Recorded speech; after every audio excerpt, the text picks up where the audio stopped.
Léa regarde l'écran de son téléphone et le chiffre la frappe comme une gifle. 847 €.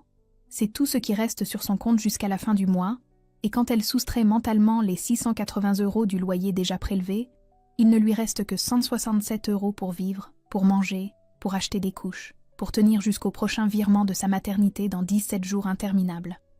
Elle est assise sur le canapé défoncé de leur appartement de 2 pièces dans le quartier Malakoff à Nantes, les jambes repliées sous elle, un coussin calé contre son ventre encore douloureux, et dehors il pleut cette pluie fine et obstinée qui semble ne jamais vouloir s'arrêter, qui tambourine contre les vitres comme pour lui rappeler qu'elle est seule, terriblement seule.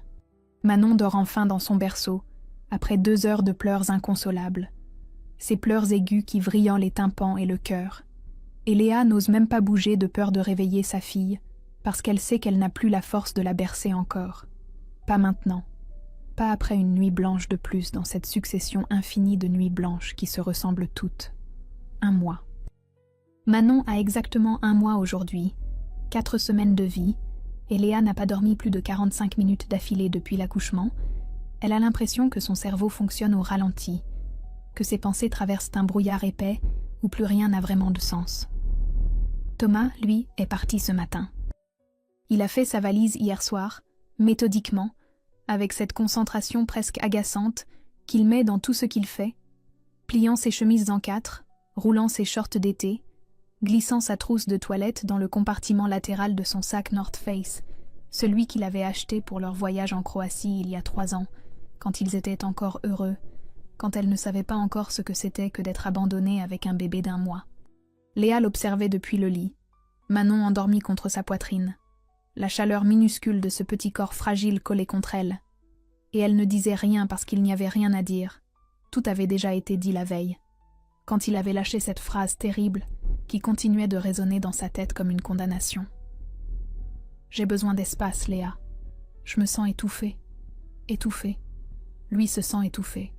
Et elle, alors, elle qui n'a pas franchi le seuil de cet appartement depuis 3 semaines, sauf pour aller chez le pédiatre, elle qui dort tout habillée parce qu'elle n'a même plus la force de se mettre en pyjama le soir, elle qui a découvert ce matin une nouvelle crevasse sanglante sur son sein gauche et qui a serré les dents en allaitant Manon malgré la douleur fulgurante qui lui arrachait presque des larmes. Thomas est commercial entre 2 missions. Il a négocié ce mois de congé sans solde. Avec son ancienne boîte juste avant la naissance de Manon, il avait dit que c'était pour profiter de sa fille, pour être présent. Et maintenant, il s'envole pour la Thaïlande avec ses copains du lycée, Mehdi et Kevin, pour 1 mois de plage paradisiaque et de soirées en bord de mer, pendant qu'elle reste ici à changer des couches et à survivre. Ce matin, il a embrassé Manon sur le front, rapidement, comme on embrasse quelqu'un qu'on verra ce soir, et il a dit à Léa « Je t'enverrai des messages. Pas « je t'aime », pas « excuse-moi », pas « je sais que c'est horrible ce que je fais », juste « je t'enverrai des messages ». Et puis il est parti avec son sac sur l'épaule et son passeport dans la poche. Et Léa est restée debout dans l'entrée, Manon contre elle, à écouter ses pas décroître dans la cage d'escalier jusqu'à ce que la porte de l'immeuble claque en bas. Elle a appelé sa mère juste après, les mains tremblantes, la voix étranglée, et sa mère lui a répondu depuis Angers avec cette tonalité impuissante qu'elle déteste. « Ma chérie, je suis désolée, mais avec mon opération de la hanche, je ne peux vraiment pas venir. Le médecin m'a interdit de conduire pendant encore 3 semaines. » 3 semaines. Léa a raccroché poliment. Elle a dit « Ne t'inquiète pas, maman, ça va aller. » Et puis elle s'est effondrée sur le canapé et elle a pleuré en silence pour ne pas réveiller Manon, les épaules secouées de sanglots muets, le visage enfoui dans un coussin qui sentait encore le parfum de Thomas. Maintenant, il est 22 heures et elle fixe son téléphone posé sur la table basse. Elle attend sans savoir pourquoi. Peut-être un message de lui, peut-être des excuses, peut-être juste un signe qu'il pense à elle, à leur fille, à ce qu'il vient de faire. Et puis le téléphone vibre. Une notification Instagram. Thomas vient de publier une story. Léa hésite, son doigt suspendu au-dessus de l'écran. Et puis elle clique parce qu'elle ne peut pas s'en empêcher, parce qu'elle a besoin de voir, même si elle sait déjà que ça va lui faire mal. La photo s'affiche. Thomas sur une plage de sable blanc, le ciel d'un bleu électrique derrière lui, un cocktail coloré à la main, sourire éclatant aux lèvres. bronzage déjà parfait, et en légende, ces mots insoutenables. Enfin libre de respirer. Léa fixe l'écran. Libre de respirer. Quelque chose se brise en elle à cet instant précis, quelque chose de profond et d'irréversible. Mais ce n'est pas elle qui se brise. Non, elle le sent clairement maintenant dans le silence de cet appartement, où Manon respire doucement dans son sommeil. Ce qui se brise, c'est le dernier fil invisible qui la reliait encore à cet homme. Ce fil ténu fait d'espoir et d'amour résiduel, et de cette stupide croyance qu'il allait revenir en courant, qu'il allait réaliser son erreur, qu'il allait la serrer dans ses bras en disant « Pardon, j'ai été fou ». Mais non. Il est là-bas, libre, souriant, un cocktail à la main. Et elle est ici, seule, épuisée, avec 167 € et un bébé d'1 mois.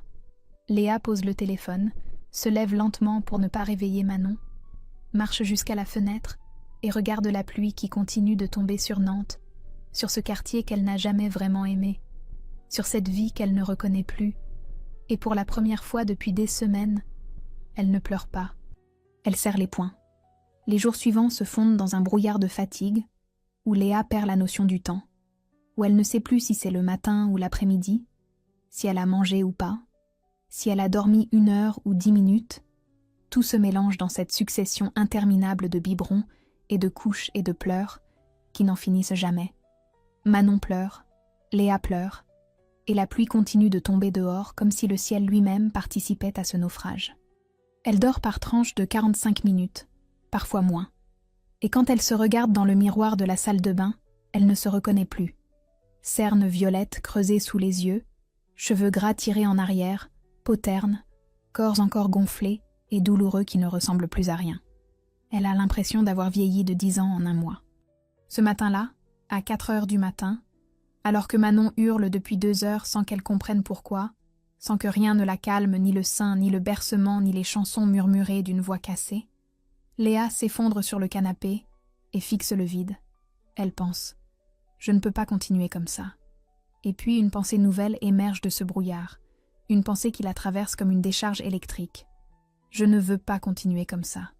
À 8 heures, épuisée mais habitée par quelque chose qui ressemble vaguement à de la détermination, elle dépose Manon chez Madame Rousseau, sa voisine du 3e qui a 68 ans et qui lui a proposé son aide la semaine dernière en la croisant dans l'escalier. Et pour la première fois depuis l'accouchement, Léa a 3 heures à elle. 3 heures de silence. 3 heures sans pleurs. Elle ne dort pas. Elle s'assoit à son ordinateur, ouvre un document vierge et tape en haut de la page « Ce que je vais faire pour survivre ». Elle écrit, elle raye, elle réécrit, elle fait une liste méthodique comme si sa vie en dépendait, et peut-être que c'est le cas. Elle contacte Chloé, une ancienne collègue diététicienne qui lui doit un service. Elle s'inscrit dans une petite salle de sport du quartier qui propose une garderie pour 29 € par mois. Elle télécharge une formation gratuite en community management qu'elle a vue passer sur un forum, et puis elle prend une décision radicale, une de ces décisions qui changent tout. Elle va documenter ça. Elle ouvre Instagram, crée un nouveau compte avec ses doigts, qui tremblent légèrement, hésite sur le nom, tape finalement Léa et Manon seules, et elle publie sa première photo. Elle dans le miroir de la salle de bain, cernes assumées, cheveux tirés, Manon endormie contre son épaule.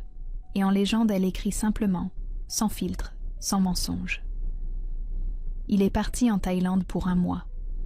Je reste. On verra qui s'en sort le mieux. Elle appuie sur « Publier » avant de pouvoir réfléchir, avant de pouvoir se dégonfler. Et puis elle va récupérer Manon chez Madame Rousseau qui la lui rend avec un sourire bienveillant et un « Courage ma petite » qui lui serre le cœur. Le soir, quand elle ouvre Instagram pour voir si quelqu'un a vu sa photo, elle reste bouche bée. 347 abonnés, 92 commentaires, des messages privés de femmes qui lui racontent leurs propres histoires, qui lui disent « Merci de montrer la vérité », qui lui disent « Tu n'es pas seule ». Et Léa lit tout ça assise par terre dans la cuisine pendant que Manon dort. Et elle pleure. Mais cette fois, ce ne sont pas des larmes de désespoir. Les jours suivants, elle publie chaque jour une photo de Manon endormie sur elle à 3 heures du matin avec la légende « Nuit numéro 23. Une photo de son frigo presque vide avec 167 € pour tenir jusqu'au 30. Une photo d'elle en sueur, après une séance de sport de 20 minutes, avec petite victoire. Et les abonnés arrivent, les commentaires pleuvent, les gens la suivent parce qu'elle ne ment pas, parce qu'elle ne fait pas semblant, parce qu'elle montre la vérité crue. De la maternité en solo. Et puis, une semaine après sa première publication, elle reçoit un message privé d'une marque de produits pour bébé, une petite marque française, qui lui propose une collaboration rémunérée. 600 € pour 2 publications. 600 €. Léa relit le message 3 fois pour être sûre qu'elle ne rêve pas. Et puis elle répond « Oui », immédiatement, les mains tremblantes, le cœur qui bat trop fort. Ce soir-là, elle reçoit une nouvelle story de Thomas. Lui sur un bateau au coucher du soleil, bière à la main, légende, paradis. Léa regarde la photo, et pour la première fois depuis son départ, elle ne pleure pas. Elle ne ressent même pas de colère, juste une espèce de détachement glacial qui ressemble presque à de l'indifférence. Elle fait une capture d'écran de la story, la poste sur son propre compte avec en légende « Pendant que certains respirent au paradis, d'autres apprennent à vivre en enfer. Et devinez qui va s'en sortir le mieux. » En 1 heure, 1200 nouveaux abonnés. 3 semaines passent, et Léa est méconnaissable. Pas seulement physiquement, même si elle a perdu 6 kilos grâce à ses marches quotidiennes avec Manon dans la poussette le long de l'Erdre, grâce au repas équilibré que Chloé lui a programmé, grâce à ses 20 minutes de sport qu'elle s'impose chaque matin pendant que Manon fait sa première sieste. Non, ce qui a vraiment changé, c'est autre chose. Quelque chose dans son regard, dans sa façon de se tenir droite, dans cette énergie nouvelle qui émane d'elle malgré les nuits toujours trop courtes. Son compte Instagram explose. 12 000 abonnés maintenant. Et chaque publication génère des centaines de commentaires de femmes qui lui disent « Tu es une inspiration. Merci de montrer qu'on peut s'en sortir. Grâce à toi, j'ai trouvé le courage de partir. » Et Léa lit tout ça le soir sur son téléphone, et elle réalise qu'elle est en train de devenir quelque chose qu'elle n'avait jamais imaginé. Une voix pour toutes ces femmes seules qui se battent en silence. Les collaborations arrivent, 600 € pour la première marque de produits bébés, puis 1200 pour une marque de vêtements de maternité, et quand Léa additionne tout ça, elle réalise qu'en 3 semaines, elle a gagné 1800 €, plus que son salaire de professeur, et elle pleure ce soir-là, mais ce sont des larmes de soulagement parce qu'elle comprend qu'elle va peut-être vraiment s'en sortir, qu'elle n'est pas condamnée à couler. À la salle de sport, elle croise régulièrement Julien, un homme de 32 ans au sourire doux qui vient toujours avec son petit garçon Noah, 3 ans, qu'il dépose à la garderie pendant ses séances de musculation, et ils se saluent d'abord de loin puis échangent quelques mots sur la fatigue parentale, sur les nuits difficiles, sur cette solitude particulière d'élever un enfant seul. Un jour, après un cours, il lui propose un café, et Léa hésite longuement parce qu'elle n'est pas prête, parce qu'elle a encore trop mal, mais elle finit par accepter parce qu'elle a besoin de parler à un adulte, juste parler sans que ce soit de couche ou de biberon. Ils passent 1 heure dans un café près de la salle pendant que Madame Rousseau garde Manon. Et Julien lui raconte son divorce difficile il y a 2 ans, sa reconstruction lente avec Noah, et Léa se confie sur Thomas, sur l'abandon, sur cette rage froide qui l'habite maintenant. Et Julien ne juge pas, il écoute simplement. Et quand ils se séparent, il lui dit « Si jamais tu as besoin qu'on garde Manon pour souffler, ma mère adore les bébés. » Et Léa refuse poliment, mais elle note son numéro dans son téléphone. Ce soir-là, elle reçoit un message de Thomas. « Je rentre dans 3 jours. Il faut qu'on parle de nous. » Léa fixe le message pendant 5 longues minutes, assise sur son canapé neuf qu'elle vient de s'acheter avec l'argent des collaborations, dans cet appartement qu'elle a réorganisé entièrement, dont elle a enlevé toutes les photos de couple, tous les objets qui lui rappellent leur vie d'avant, et elle sent cette force tranquille qui monte en elle, cette certitude absolue que tout a changé. Elle tape sa réponse lentement, en pesant chaque mot. Il n'y a plus de nous. On parlera de Manon. Elle appuie sur envoi, pose le téléphone, et pour la première fois depuis des semaines, elle sourit vraiment. Un sourire qui n'a rien à voir avec le bonheur, mais tout à voir avec la puissance.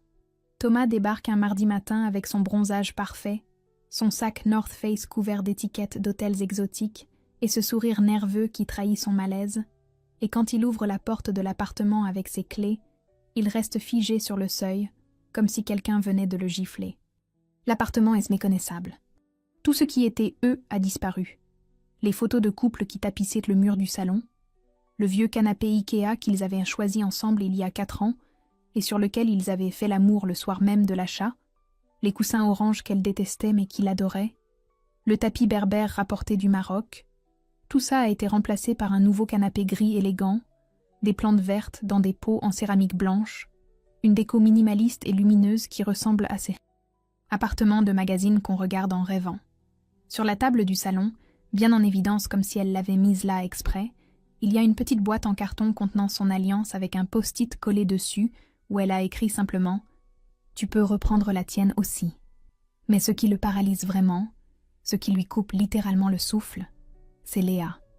Elle se tient dans la cuisine, appuyée contre le plan de travail, cheveux coupés courts dans une coupe moderne qui dégage son visage, jean taille haute qui lui va parfaitement, débardeur blanc simple qui révèle des bras toniques qu'il ne lui connaissait pas, et elle est radieuse, mince, lumineuse, comme si elle avait rajeuni de 5 ans pendant qu'il était parti.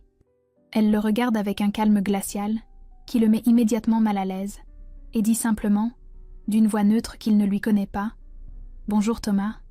Manon dort, tu peux la voir si tu veux. Café ?» Thomas balbutie, « Léa, qu'est-ce qui s'est passé ?» Et elle répond en posant une tasse devant lui avec des gestes lents et maîtrisés. « J'ai vécu, pendant que tu respirais. » Il s'assoit parce que ses jambes tremblent légèrement. Et c'est là qu'il aperçoit sur le comptoir de la cuisine ce qui ressemble à des documents professionnels. Un contrat de collaboration avec une grande marque pour 3 500 €, un extrait de compte bancaire avec un solde de 6 200 € et une lettre d'une avocate concernant la garde partagée de Manon. Thomas tente de se justifier. Les mots se bousculent dans sa bouche. Il parle de son épuisement pendant la grossesse, de sa peur panique d'être père, de ce sentiment d'étouffement qui l'a poussé à fuir, de son besoin de se retrouver avant de pouvoir être présent pour sa fille. Et Léa l'écoute sans l'interrompre, le visage parfaitement neutre, les bras croisés, et quand il termine, elle laisse passer quelques secondes de silence avant de dire « J'ai compris. Maintenant, parlons de Manon. » L'avocate propose un week-end sur 2 et le mercredi soir. « Ça te convient ?» Thomas est sidéré. Il répète « Mais, et nous ?» Comme si elle n'avait pas compris la question.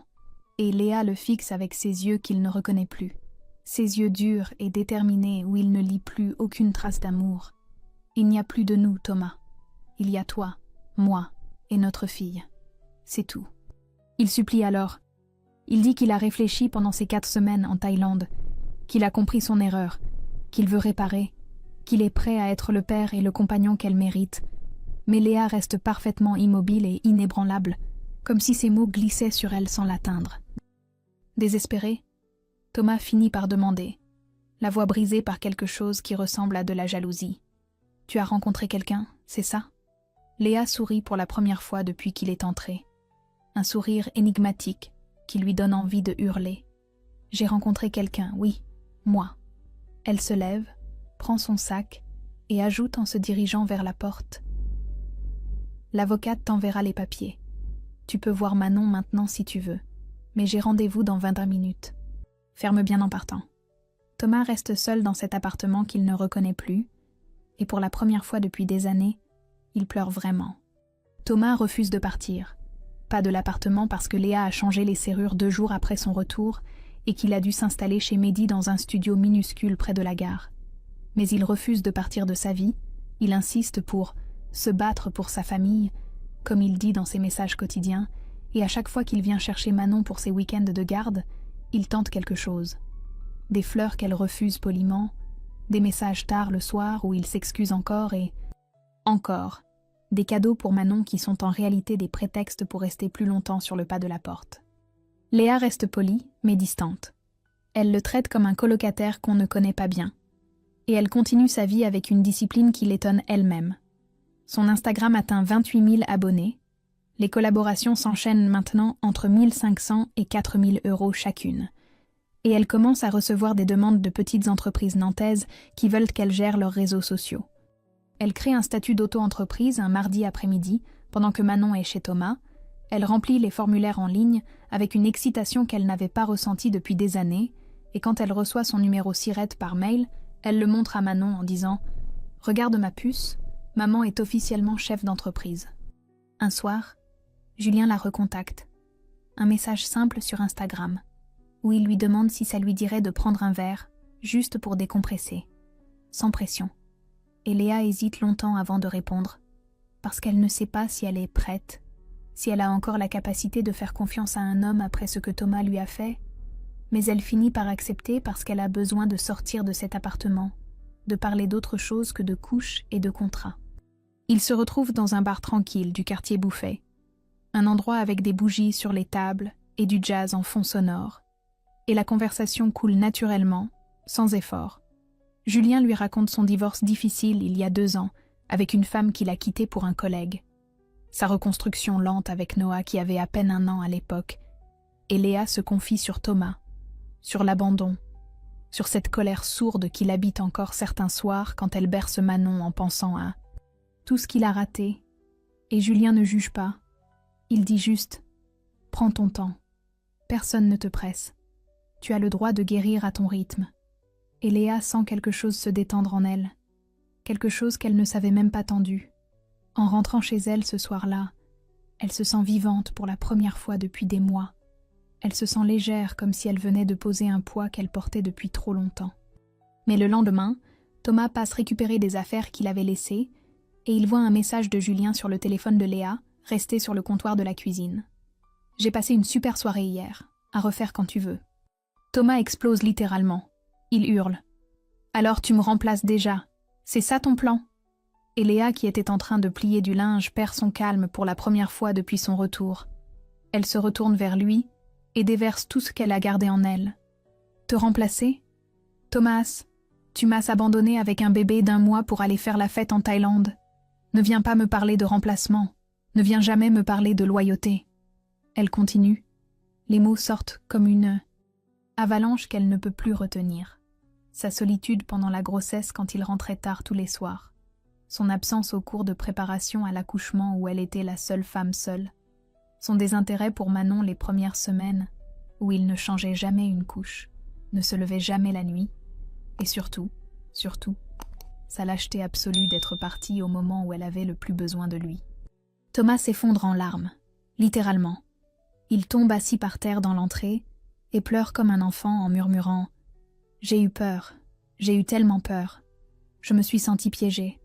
Je ne savais pas comment gérer tout ça. » Léa le regarde pleurer et elle sent sa colère retomber d'un coup, remplacée par une fatigue immense. Elle dit doucement « Moi aussi j'ai eu peur, Thomas. Moi aussi je me suis sentie piégée. Mais je suis restée. Tu comprends ça ? Je suis restée parce que c'est ce qu'on fait quand on est parent. On reste même quand c'est insupportable. » Thomas part finalement, détruit, et Léa referme la porte derrière lui, s'adosse au mur, et pleure aussi. Mais pas pour lui, non. Elle pleure pour elle, pour tout ce qu'elle a dû devenir par nécessité, pour cette force qu'elle n'a jamais demandée, mais qu'elle a dû trouver quand même. 3 mois passent dans une sorte de tourbillon productif où Léa a l'impression de vivre enfin, vraiment vivre, pas juste survivre d'un jour à l'autre comme elle le faisait avant. Elle signe un contrat CDI à temps partiel avec une agence de communication nantaise pour gérer les réseaux sociaux de 5 PME locales, 20 heures par semaine, pour 1 900 € net, et combinée à ses collaborations Instagram qui génèrent maintenant entre 2 000 et 3 500 € par mois selon les périodes, elle gagne mieux sa vie qu'avant, mieux que quand elle enseignait le français à des adolescents qui ne l'écoutaient pas. Elle quitte son appartement de 2 pièces à Malakoff pour un T3 lumineux dans le quartier des Hauts-Pavés, au 3e étage d'un immeuble années 30 avec des moulures au plafond et un balcon qui donne sur des arbres. Et pour la première fois de sa vie, elle se sent vraiment chez elle. Pas dans un endroit qu'elle partage ou qu'elle subit, mais dans un espace qui est entièrement le sien, avec une chambre pour Manon décorée de guirlandes lumineuses, un bureau pour elle avec vue sur les toits, et même une petite terrasse où elle boit son café le matin pendant que Manon joue avec ses cubes. Thomas voit Manon un week-end sur 2 et chaque mercredi soir, et il est devenu progressivement un père présent, ponctuel, impliqué. Il arrive toujours à l'heure pour la récupérer. Il envoie des photos d'elle pendant ses week-ends. Il a même appris à faire des purées maison et à chanter des berceuses. Trop tard pour Léa, évidemment. Bien trop tard pour réparer quoi que ce soit entre eux, mais bon pour Manon, et c'est tout ce qui compte maintenant. Léa et Julien se voient régulièrement, pas encore officiellement en couple, mais clairement attirés l'un par l'autre. Ils s'envoient des messages tous les jours. Ils se retrouvent pour des cafés qui durent 3 heures, pour des promenades avec Manon et Noah au parc de Procès, où les enfants jouent ensemble, pendant qu'ils parlent de tout et de rien. Et un soir, après un dîner chez elle, où elle a cuisiné des pâtes carbonara, pendant que les enfants regardaient un dessin animé. Ils s'embrassent pour, la première fois, doucement, prudemment, comme 2 personnes qui ont déjà été blessées et qui savent que ça peut faire mal. Julien murmure contre ses lèvres « Je peux attendre le temps qu'il faudra ». Et Léa répond en souriant « Je crois que j'ai fini d'attendre ». Mais ce qui change vraiment tout, ce qui fait basculer sa vie dans une dimension qu'elle n'avait jamais imaginée, c'est une opportunité professionnelle complètement inattendue. 3 de ses clients de l'agence la contactent directement pour lui proposer des contrats exclusifs si elle monte sa propre structure. Ils sont prêts à lui garantir 7 500 € par mois sur un an, et Léa passe toute une nuit à faire les calculs, à vérifier les chiffres encore et encore, à peser les risques et les bénéfices, et au petit matin, elle réalise que c'est possible, que c'est même rentable, qu'elle peut vraiment le faire. Elle en parle à Julien qui la soutient immédiatement sans une seconde d'hésitation. Il dit « Fonce, tu es incroyable dans ce que tu fais, tu vas cartonne ». Elle en parle même à sa mère au téléphone, qui pour la première fois depuis longtemps lui dit avec une émotion perceptible dans la voix « Je suis fière de toi, ma chérie, tellement fière ». Un soir, lors d'un événement networking organisé par la CCI de Nantes dans un loft réaménagé près de l'île de Versailles, Léa croise Thomas, accompagné d'une femme, Chloé, 25 ans, qu'il fréquente depuis quelques semaines d'après ce qu'elle a entendu dire, une fille souriante et tactile qui se colle à lui toute la soirée. Et Thomas semble profondément gêné quand il voit Léa rayonnante dans une robe noire, simple mais élégante, au bras de Julien, qui porte un costume et qui la regarde comme si elle était la seule personne dans la pièce.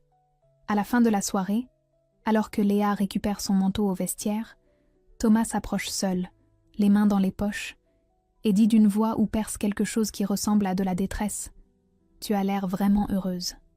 Léa le regarde et répond simplement, sans méchanceté, juste comme un constat « Je le suis ». Thomas hoche la tête, regarde ses chaussures, puis demande avec une voix qui se brise légèrement « J'ai tout gâché, pas vrai ?» Léa ressent une vague de tendresse triste pour cet homme qui a été son premier amour, le père de sa fille, l'homme qui l'a détruite et qui paradoxalement l'a aussi libérée. Et elle répond doucement « Oui, tu as tout gâché, mais moi, je ne me suis pas gâchée. » Il la regarde partir sans rien ajouter. Et Léa sort dans la nuit fraîche de novembre, où Julien l'attend près de la voiture. Et elle sent pour la première fois depuis ce matin terrible, où Thomas est parti une paix profonde s'installer en elle. 6 mois plus tard, la vie de Léa ressemble à quelque chose qu'elle n'aurait jamais osé imaginer dans ses moments les plus sombres. Elle a lancé son agence LM. Digitale depuis chez elle avec une assistante à mi-temps, elle gère maintenant 8 clients réguliers et génère entre 6 500 et 8 000 € par mois selon les périodes. Et elle a trouvé un équilibre presque parfait entre le travail le matin pendant que Manon est à la crèche, les après-midi avec sa fille qui a maintenant 18 mois et commence à dire des mots, et les soirées parfois avec Julien, qui est devenu officiellement son compagnon, même s'ils ne vivent pas encore. Ensemble. Ils parlent d'emménager dans quelques mois, de chercher un grand appartement où Noah et Manon auraient chacun leur chambre, et Léa se surprend à y penser avec une excitation douce, sans cette peur panique qu'elle ressentait avant à l'idée de s'engager, comme si quelque chose s'était définitivement dénoué en elle. Tout semble enfin apaisé, stable, construit sur des fondations solides. Mais un jeudi matin, alors qu'elle est en réunion avec un client dans un café du centre-ville, elle reçoit un appel d'un numéro inconnu, elle hésite, puis décroche, et une voix de femme lui annonce que Thomas a eu un accident de voiture sur la rocade. Rien de grave physiquement, mais il est hospitalisé au CHU pour observation. et elle donne ce numéro parce qu'il est listé comme contact d'urgence pour Manon. Léa reste figée quelques secondes, le téléphone contre l'oreille, et elle ne sait pas quoi ressentir. Elle n'aime plus Thomas depuis longtemps, elle a tourné cette page de sa vie, mais c'est quand même le père de sa fille, et Manon a besoin de son père. Elle hésite longuement, toute la journée en fait. Et puis finalement, elle décide d'aller le voir à l'hôpital en fin d'après-midi, après avoir déposé Manon chez Julien. Pas pour lui, pas vraiment, mais pour Manon qui mérite d'avoir son père en bonne santé.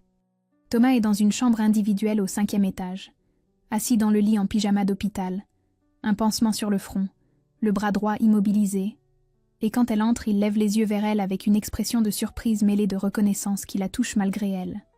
Elle s'assoit sur la chaise à côté du lit et demande simplement « Ça va ?» Et il hoche la tête, dit que ce n'était pas grave, juste une voiture qui a grillé un feu rouge, quelques côtes fêlées et une épaule déboîtée. Rien d'irrémédiable. Puis il ajoute d'une voix plus basse « Chloé est partie hier. Elle a dit qu'elle en avait marre de ma déprime. » Et Léa comprend que Thomas est seul, vraiment seul, et qu'il traverse quelque chose de difficile qu'elle ne peut pas complètement saisir. Il parle longuement, plus longtemps qu'elle ne l'avait prévu, et pour la première fois depuis son retour de Thaïlande, Thomas est complètement honnête avec elle.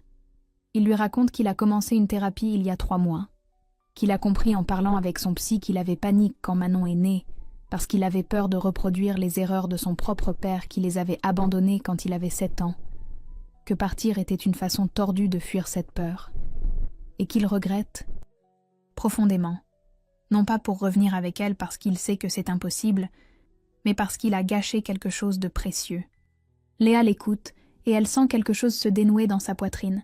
Elle réalise qu'une partie d'elle lui en veut encore pour ces nuits interminables où elle était seule avec Manon, pour cette solitude insupportable qu'il lui a infligée, mais qu'une autre partie ressent maintenant de la compassion pour cet homme brisé qui essaie maladroitement de devenir meilleur. Thomas lui demande d'une voix presque timide « Tu es vraiment heureuse maintenant avec Julien ?» Et Léa répond sans hésiter « Oui, vraiment. Il est tout ce que tu n'as pas su être, présent, stable, attentif, et surtout il me laisse être moi-même. » Thomas sourit tristement et dit quelque chose qui la surprend. « Alors j'ai au moins réussi ça. Te libérer de moi, te forcer à devenir cette femme incroyable que tu es maintenant. » Léa réfléchit un long moment à cette phrase, puis elle dit quelque chose qu'elle ne pensait jamais pouvoir dire un jour. « Je te pardonne, Thomas. Pas pour toi, mais pour moi. Parce que je refuse de porter cette colère plus longtemps. Parce que Manon mérite d'avoir des parents qui se parlent sans rancœur. » En sortant de l'hôpital 2 heures plus tard, elle appelle Julien, et il lui dit qu'il est chez elle avec Manon et Noah, qu'il a préparé le dîner, des pâtes bolognaises que les enfants adorent, et quand elle arrive, et qu'elle le voit dans sa cuisine avec Manon sur la hanche en train de touiller la sauce pendant que Noah met la table, elle réalise avec une clarté absolue qu'elle a enfin la vie qu'elle mérite. Le soir, elle écrit un long post Instagram avec une photo de Manon endormie. « Aujourd'hui, j'ai pardonné l'homme qui m'a brisée. Non pas parce qu'il le méritait, mais parce que je méritais de ne plus porter ce poids. Le pardon, c'est la dernière étape de la libération. » Le post récolte 127 000 likes et 4 800 commentaires en 3 heures. 1 an après le départ de Thomas, Léa a 31 ans et sa vie ressemble à quelque chose qu'elle n'aurait jamais osé rêver dans cet appartement sombre de Malakoff où elle pleurait en berçant Manon. Son agence LM Digital tourne parfaitement avec 12 clients stables, 2 employés à temps partiel qu'elle a recrutés il y a 3 mois et des bureaux loués dans une petite pépinière d'entreprise près de la place Grasselin, lumineux et moderne avec vue sur les toits de Nantes. Son compte Instagram compte maintenant 95 000 abonnés et elle vient de signer un contrat d'édition avec une maison spécialisée en développement personnel pour un livre sur la maternité solo et la reconstruction, avance de 5 000 € qu'elle a encaissée avec une fierté qu'elle n'a même pas cherché à dissimuler. Julien et elle vivent ensemble depuis 4 mois dans un grand appartement du quartier d'Oulon avec 3 chambres, une pour eux, une pour Manon qui a maintenant 2 ans et demi et parle comme une petite pie, une pour Noah qui a 5 ans et va entrer en grande section en septembre. Et les 2 enfants s'entendent merveilleusement. Ils jouent ensemble le soir après l'école. Ils dorment parfois dans la même chambre quand ils font des cabanes avec les draps. Thomas est devenu un père fiable et présent. Il a refait sa vie avec Sophie, une femme de 35 ans, médecin urgentiste qu'il a rencontrée lors d'une garde à l'hôpital après son accident, quelqu'un de posé et mature qui semble lui faire du bien, et lui et Léa entretiennent maintenant une relation cordiale, presque amicale. Ils s'envoient des messages pour coordonner les gardes, ils discutent 5 minutes quand il vient chercher Manon, et parfois Léa se dit que c'est étrange comme on peut passer de l'amour à l'indifférence bienveillante. Tout semble parfait, construit, solide. Mais un vendredi soir, lors d'un dîner romantique dans leur restaurant préféré au bord de l'Erdre, un petit Italien avec des bougies et une terrasse sur l'eau, Julien fait quelque chose de complètement inattendu. Il sort une petite boîte en velours bleu de sa poche, l'ouvre devant Léa qui reste bouche bée, et demande avec une voix qui tremble légèrement « Veux-tu m'épouser ?» Léa reste figée. Son cœur bat si fort qu'elle l'entend résonner dans ses oreilles. Elle regarde la bague. Un anneau, simple en or avec un petit diamant discret, exactement ce qu'elle aimerait si elle devait choisir. Et elle lève les yeux vers Julien qui la regarde avec tellement d'amour et d'espoir qu'elle sent sa gorge se serrer. Elle l'aime profondément, sincèrement. Il est tout ce que Thomas n'était pas. Présent, stable, attentif, drôle. Il est un père merveilleux pour Noah et un beau-père patient pour Manon. Mais l'idée du mariage la terrifie d'une façon qu'elle n'arrive pas à expliquer, comme si accepter c'était perdre quelque chose, renoncer à cette indépendance qu'elle a gagnée si durement. Elle bafouille. J'ai besoin de temps pour réfléchir. Et elle voit la déception traverser le visage de Julien même s'il sourit bravement et dit « Bien sûr, prends tout le temps qu'il faut, je t'attendrai. » Dans les jours suivants, Léa est torturée par le doute. Elle en parle à sa mère qui lui dit « Mais pourquoi tu hésites? Il est parfait ce garçon. » Elle en parle à ses amis qui ne comprennent pas non plus. Et elle réalise que personne ne peut comprendre cette peur viscérale qu'elle ressent, cette peur de redevenir dépendante, de perdre ce qu'elle a construit. Un jour, lors d'un échange de Manon devant l'école, elle en parle même à Thomas qui la regarde surprise, puis dit quelque chose qui la frappe comme une révélation. « Léa, tu mérites d'être heureuse. Ne laisse pas mes erreurs te pourrir la vie pour toujours. Le mariage, c'est juste un papier. Ce qui compte, c'est ce que tu construis. Et toi, tu sais construire. Tu l'as prouvé. » Le soir même, assise dans son bureau après avoir couché les enfants, elle regarde la bague que Julien a laissée sur sa table de nuit, et juste à côté, il y a un contrat de bail commercial pour agrandir son agence, doubler la surface, embaucher 3 personnes de plus, et elle réalise soudain qu'elle est en train de se poser la mauvaise question. Ce n'est pas mariage ou indépendance, c'est pourquoi pas les deux. 6 mois plus tard, fin juin, 18h, le soleil commence à décliner sur Nantes, et Léa se tient devant la porte vitrée de son nouveau local, au cœur du quartier Bouffay. 80 mètres carrés avec vue sur le lieu unique, parquet en chêne clair et murs blancs qui reflètent la lumière dorée de cette fin d'après-midi, et sur la porte, il y a cette plaque en laiton brossé qu'elle a fait graver la semaine dernière. LM Digital, agence de communication. Elle porte une robe bleu nuit qui épouse parfaitement sa silhouette. Manon à ses côtés dans une petite robe assortie, 3 ans maintenant, des couettes et un sourire qui illumine tout. Et autour d'elle, il y a ses clients, ses employés, sa mère venue d'Angers qui essuie discrètement ses larmes, Julien en retrait qui photographie la scène avec son téléphone. Et oui, Thomas est là aussi avec Sophie, parce que Léa lui a envoyé une invitation sobre, où elle avait écrit simplement « Tu fais partie » de l'histoire. Léa coupe le ruban rouge avec de grands ciseaux, pendant que Manon tient l'autre bout en riant, applaudissements, champagne qui coule dans des coupes en plastique. Quelqu'un demande un discours, et Léa improvise avec une voix qui tremble légèrement d'émotion. « Il y a 2 ans, j'étais seule dans un appartement sombre avec un bébé d'1 mois, 847 € en banque, et l'impression que ma vie était finie. Aujourd'hui, je suis ici, pas parce que quelqu'un m'a sauvée, mais parce que j'ai décidé de me sauver moi-même. Cette entreprise, c'est la preuve qu'on peut tout reconstruire à partir de rien, qu'on peut transformer la pire trahison en plus belle renaissance.